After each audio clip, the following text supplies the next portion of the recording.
కొంతమంది తప్పులు చేసేస్తారు. ఎందుకు చేశాననంటే, భగవంతుడే నాకు ఆలోచన ఇచ్చాడు అని అంటాడు.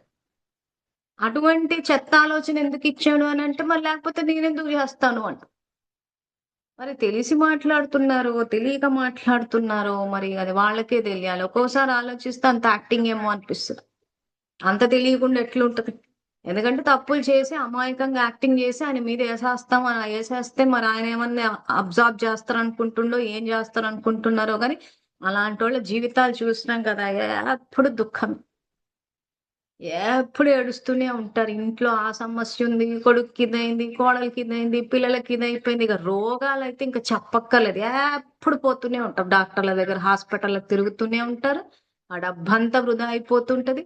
ఎందుకంటే అవగాహనే లేదు. ఇక్కడ మనమే చేస్తున్నాం కాబట్టి భగవంతుడి యొక్క గైడెన్స్, సపోర్ట్ తీసుకొని దాన్ని మార్చుకోవాలన్న ఆలోచన లేదు.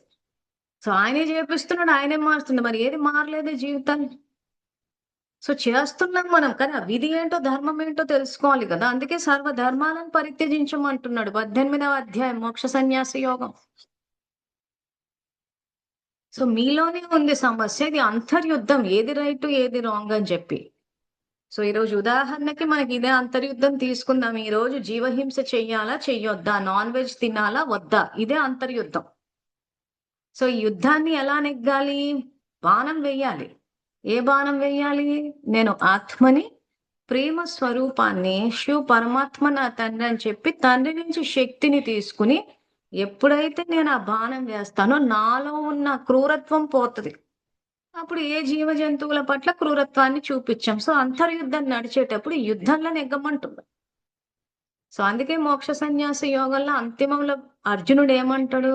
నష్టమోహ స్మృతి లబ్ధాన్ని అంటే ఇప్పుడు మోహం నశించిపోయి.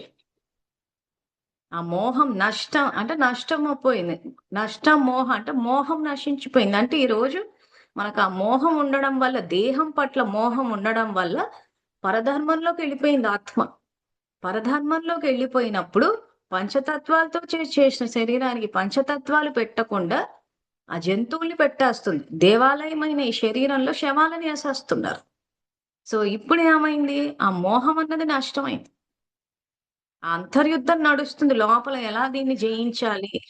ఏ రకంగా నేను పాపాన్ని మూట కట్టుకోకుండా దేవాలయం లాంటి శరీరంలో శాకాహారం ఏవైతే కూరగాయలు, పళ్ళుంటాయో అవి పెట్టాలి అనంటే ఇక్కడ మనం జయించాలి.